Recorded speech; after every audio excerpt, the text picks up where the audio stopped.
వి gold trusted gold buyers మీరు తాకట్టు పెట్టిన బంగారాన్ని విడిపించి ఈ రోజు ఉన్న మార్కెట్ ధరకు కొనబడను 7771077720.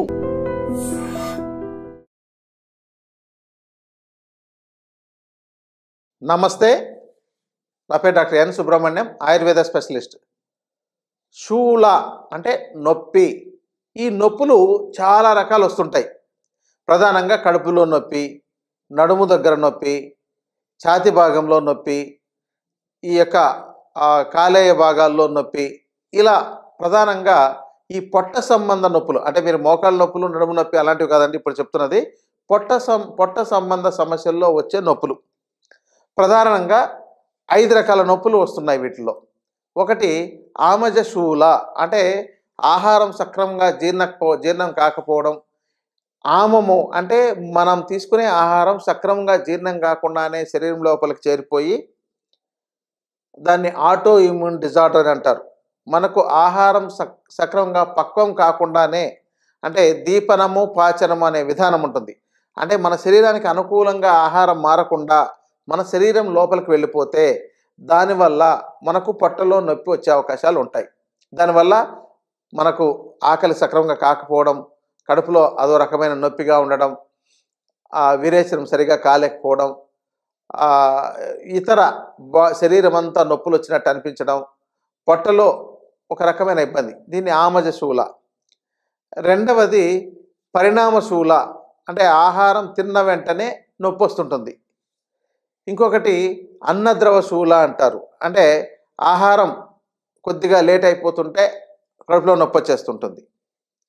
ఇది కాకుండా పిత్తాస్మరి శూల అంటే ఈ యొక్క పిత్తాశయంలో రాళ్ళు లాంటివి తయారయ్యి, అంటే దానికి మనకు టెస్ట్ చేస్తుంటారు ఇప్పుడు, మీకు గాల్ బ్లాడర్లో స్టోన్స్ వచ్చినాయి అని చెప్పని, దానివల్ల మనకి ఇక్కడ రైట్ సైడ్ కాలేయ భాగంలో ఇక్కడ నొప్పి వస్తుంటుంది అనమాట. ఇది తర్వాత వృక్కశూల అంటే కిడ్నీల్లో స్టోన్స్ ఉన్నట్లయితే దానివల్ల నొప్పి వస్తుండేది. ఈ నొప్పులు కాకుండా ఇంకా అజీర్ణ శూల ఆహారం సక్రంగా జీర్ణం కాకపోవడం వల్ల ఈ యొక్క కడుపులో నొప్పి వస్తుంది. ఇలా ఈ పొట్టకు సంబంధించిన చాలా రకాల నొప్పులు మనం అప్పుడప్పుడు ఎదుర్కొంటుంటాం. వెంటనే హాస్పిటల్కి వెళ్ళొచ్చు, తాత్కాలికంగా ఉపశమనం తీసుకోవచ్చు. అయితే ఇలాంటి పరిస్థితి ఎందుకు వస్తుంది, రాకుండా ఉంటే ఏం చేయాలి? ముఖ్యంగా రోగాలు లేవు, రోగాలు రావని నేను చాలా సార్లు చెప్తుంటాను. అంటే ఎందుకు, ఎప్పుడు రోగాలు రాకుండా ఉంటాయి, ఎప్పుడు రోగాలు లేకుండా ఉంటాయి అని అంటే మీ ఆహార విధానము, జీవన విధానము, ఆహార నియమాలు, ఆరోగ్య నియమాలు ఇవి సక్రమంగా ఆచరిస్తున్నప్పుడు.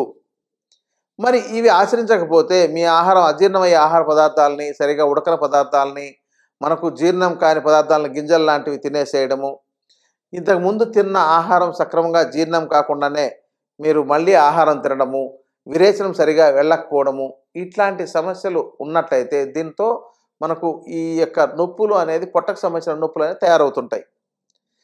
కాబట్టి మీరు ఇక్కడ ఈ నొప్పులు రాకుండా ఉండాలంటే ఏం చేయాలి అని అంటే, ఇక్కడ ప్రధానంగా మీరు సరి చేసుకోవాల్సింది మీ ఆహారం పక్వంగా తయారు చేశారా లేదా. మీరు అది తినడానికి అనుకూలంగా, అంటే గాబరాగా అర్జెంటుగా తినేసి పరిగెడుతుంటారు. అలాంటి వాళ్ళలో ఈ యొక్క సక్రంగా నమలకుండా తింటేనే కడుపులో నొప్పి వచ్చే అవకాశాలు ఉంటాయి. ఇంకొకటి ఉందండి, పిల్లల్లో వస్తుంటుంది, క్రిమిగ్న శూల అంటారు.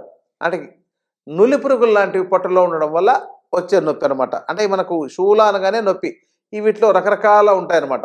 ఇది పెద్దల్లో కూడా ఉండే అవకాశాలు ఉన్నాయి. ఈ క్రిములు లాంటివి పొట్టల్లో పేరుకోవడం, దాన్ని నులి పురుగులు, రకరకాల పేర్లతో మనకు పిలుస్తుంటారు. వామ్స్ ఉన్నాయని చెప్తుంటారు. చాలామంది పిల్లలకు ఏదో అల్బెంజోల్ లాంటి ట్యాబ్లెట్ ఒకటి వేశారండి, 6 నెలలకు ఒకసారి వేస్తున్నాం, అది ఉండే అవకాశం లేదని అంటారు. కానీ అది వాడినా కూడా చాలామందికి ఉంటుంది. కారణం ఏంటంటే ఒక్కొక్కసారి వాటితో నశించిపోవచ్చు, నశించకుండా ఉండొచ్చు. మీరు దాన్ని పరీక్షించలేదు.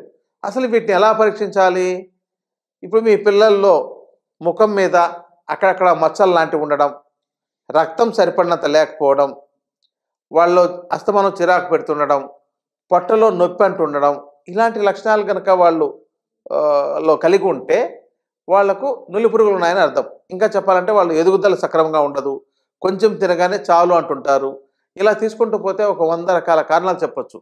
అంటే ఇలా ఈ పొట్టకు సంబంధించిన నొప్పులు ఏవైనా వచ్చినప్పుడు మీరు పొట్టలో ఏమైనా పేరుకున్నాయా, మలినాలు ఏమైనా ఉన్నాయా అనేదాన్ని పర్టికులర్గా పరిశీలించాలి.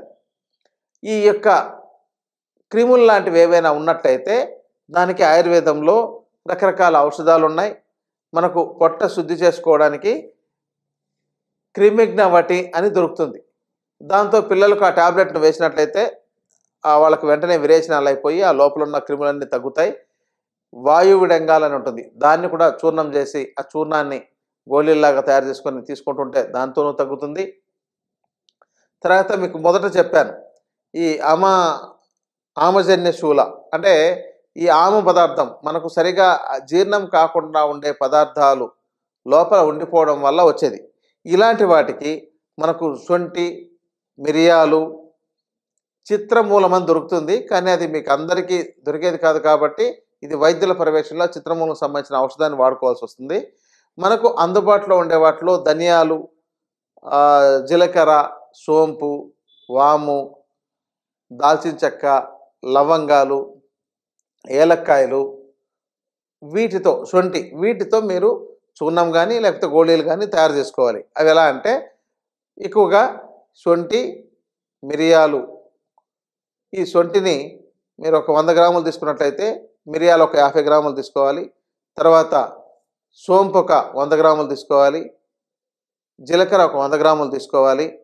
దాల్చిన చెక్క ఒక 10 గ్రాములు, లవంగాలు ఒక 10 గ్రాములు, ఏలక్కాయలు దాన్ని ఒలిచేసిన గింజలు ఒక 10 గ్రాములు, ఈ మోతాదుల్లో వీటిలో తీసుకొని ఇక పిప్పళ్ళు కూడా మీకు అవకాశం ఉంటే అది కూడా ఒక 50 గ్రాములు. శొంఠి, పిప్పళ్ళు, మిరియాలు అంటుంటారు, వీటిని త్రికట్టు చూర్ణం అంటారు. దీన్ని మీరైతే త్రికట్టు చూర్ణంలో సమాన మోతాదులో ఉంటుంది. మనకి ఇక్కడ శొంఠి ఎక్కువగాను, మిరియాలు, పిప్పళ్ళు 50 గ్రాములు చొప్పున, అంటే ఇది 100 గ్రాములు తీసుకున్నప్పుడు తీసుకోవాలి. మిగిలినవి ఇందాక చెప్పినట్లు ఇలా తీసుకొని వీటిలో మోతాదు అటు ఇటు అయినా పెద్ద ప్రమాదం ఏం లేదండి.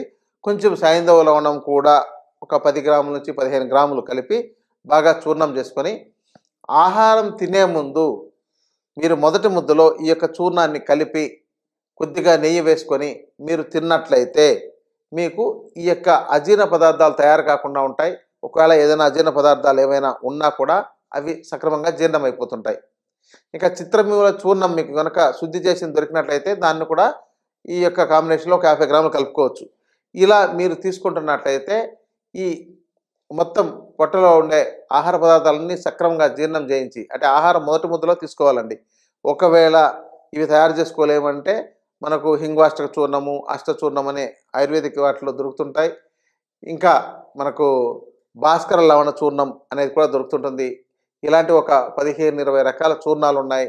ఇంకా మాతల రూపంలో చాలా రకాలు ఉన్నాయి. వీటిని ఏమైనా తీసుకోవచ్చు. అయితే మీరు వైద్యుల పర్యవేక్షణలో తీసుకోండి, లేదా ఇప్పుడు చెప్పిన పద్ధతిలో మీరు తయారు చేసుకొని ఈ చూర్ణాన్ని రోజు ఆహారం మొదటి ముద్దలో తీసుకుంటున్నట్లయితే ఈ యొక్క సమస్య తగ్గుతుందండి. ఇక మీకు వృక్కశూల అంటే ఇక్కడ ఏంటంటే కిడ్నీలో స్టోన్స్ లాంటివి తయారైతే దానివల్ల నొప్పి వస్తుంటుంది.